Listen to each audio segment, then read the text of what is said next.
Chuck Olenek. I'm a reenactor. And for 36 years, I used my hobby of historical reenactment on the weekends to bring history to life for my students in the classroom. Well, I'm not in the classroom anymore.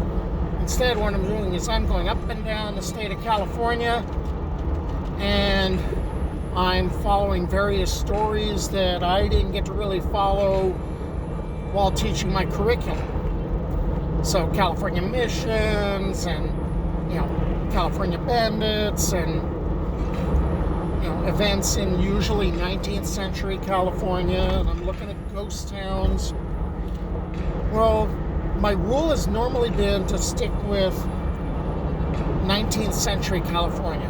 Well, now I've pretty much realized that my rule is a guideline and that I can leave it when I need to, because sometimes there are just some stories that are way too cool to pass up.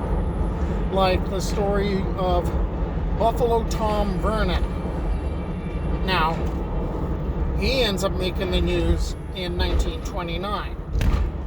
That's the jazz age. But it's just too cool to pass up. So I've got to track down the last of the train robbers, at least in California, and tell his story. I hope you stick with me on my journey.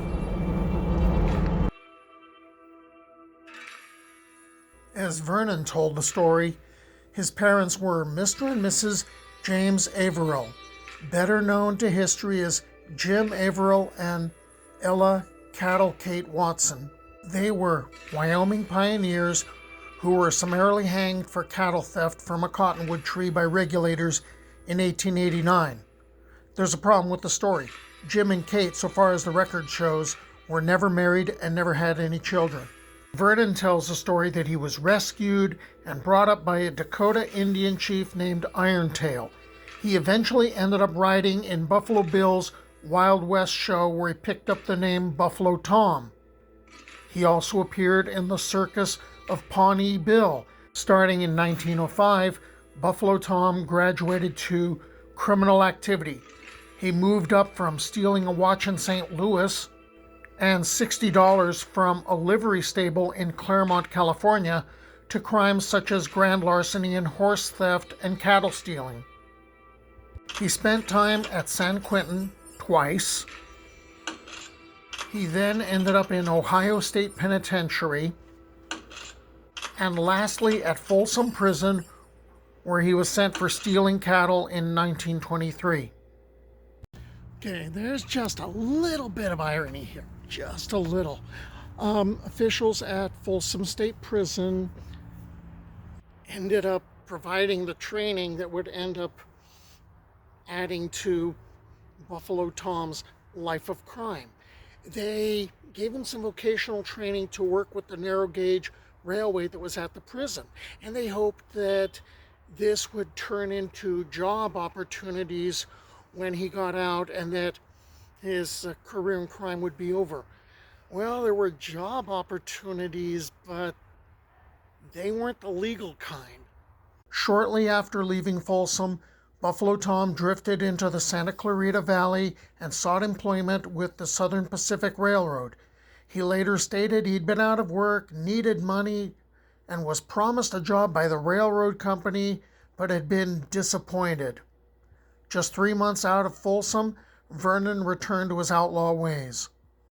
On the evening of November 10th, 1929, a train ends up leaving Los Angeles and is headed north towards Sacramento. And around 6 p.m. that evening, Tom Vernon decided to put his training with railroads to use, and he broke into a railroad tool shed and he stole a wrench to remove bolts and a pry bar to remove spikes. And what he did is he ended up removing the fish bars which connected the rails, and he also removed the spikes that connected the rails to the ties. And as the train around 7:30 p.m. ends up rounding the corner, rounding this one turn in Saugus near Soledad and Bouquet Canyon boulevards meet, the train hit the rails. Fortunately, it was only going at about 25 miles per hour, which is probably the reason that only one person got hurt. When the train hit the loosened tracks, the locomotive and 4 cars flipped over, hurtling into a ditch next to the tracks. The engineer, R.C. Ball, was badly scalded, but nobody else was injured. Vernon did not even bother wearing a mask on his walk through the passenger cars, relieving the frightened passengers of their cash. He let them keep their jewelry. Witnesses said it was a toss-up of who was more nervous, the robber or his victims. He waved a .38 revolver around but was exceedingly polite. When a porter, Southern Pacific employee W.S. Higgins, locked the doors on either end of his car and warned the passengers to hide their valuables, it kept the frustrated train robber from getting to all of the passengers. From the beginning, it was an amateurish job. By the time Vernon got to the end of the train, he'd netted only about $300 and robbing about 12 passengers. And he ignored the express car. Historically, that would be the main target of train robbers. So Vernon didn't really have a plan much beyond robbing people. So what he ended up doing is, when he exited the rear of the train, he just kind of disappeared over a hill, and then he hitched a ride. And he had the driver take him to Hollywood Hospital, where he was going to visit a lady friend who was there, and he tipped the driver $5. Well, then he decided to visit another lady friend, and then he took off. He's now a fugitive. The Los Angeles Times the next day thought at least 2 bandits were involved, but later concluded in a November 12th headline, "Wreck now believed to have been plotted and executed by one demented man for thrill."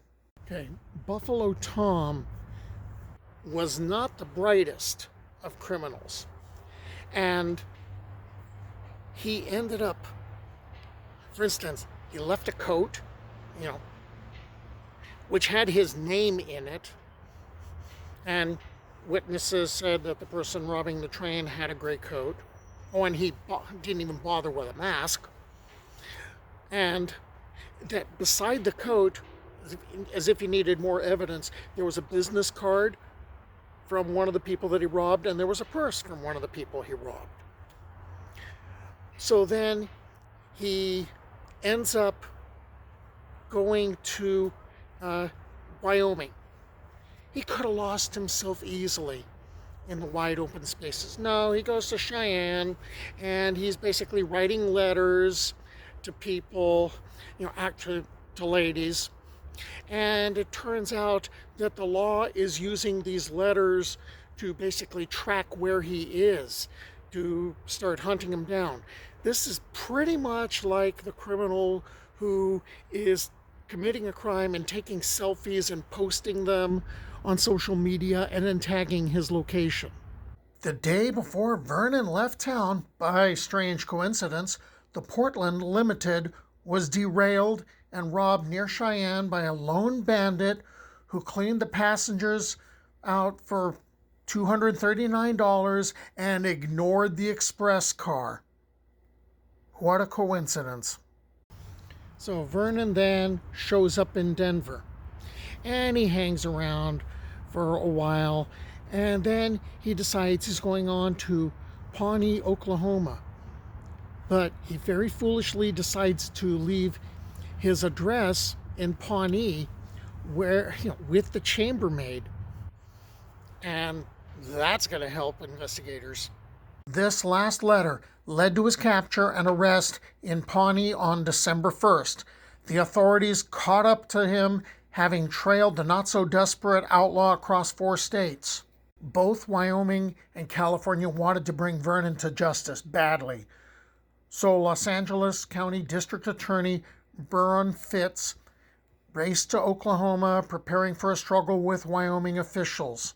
Vernon's confession allowed Fitz to win the legal battle and transport the bandit back to Los Angeles. That's also what Vernon wanted because he felt he was facing the death penalty in Wyoming. On December 11th, Vernon appeared before a judge in Los Angeles, and he was charged with 1 count of train wrecking, because remember, he's denying the one in Wyoming, and 3 counts of robbery. And the district attorney is seeking the death penalty, which was precisely the reason that Vernon did not want to go to Wyoming, because he knew that Wyoming didn't play and that they would have sought the death penalty. Well, while he's behind bars, he gives a confession. Actually, he gives 3 different confessions as to his reasons why he did what he did, but he's still denying any of the Wyoming stuff. And the first one was that he needed the money for a sick lady friend who was in the Hollywood hospital. Okay, and that didn't fly. And then he needed the money in order to be able to pay his expenses traveling to Oklahoma so he could work on Pawnee Bill's ranch, because remember, he used to work at his show. And then he finally just copped to it and said he wanted revenge on the Southern Pacific. And the jury was not sympathetic at all. 1 week later, on December 18th, despite Fitz's best efforts to send him to the gallows, Superior Court Judge William Tell Aguilar assessed 45-year-old Buffalo Tom Vernon 2 life sentences without the possibility of parole, citing the state's habitual criminal act because they were able to bring in all of his other arrest records. With 6 known convictions on his record, Vernon had already doubled the 3-strike limit set by that law. Vernon's lawyer expressed satisfaction just to have kept his client from the electric chair. The judge also ordered a pro forma sanity hearing, prompted by the fact that so many people thought Vernon must have been nuts to even try holding up a train by himself and without any sort of a getaway plan. His sentence at Folsom began January 10th, 1930. Now he'd never commit another crime.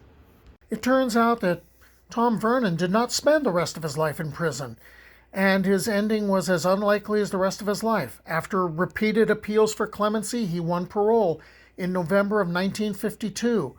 The required public notice of his impending release sparked no opposition, so he walked out of Folsom and into the welcoming arms of a nice suburban family, apparently not put off by his criminal past.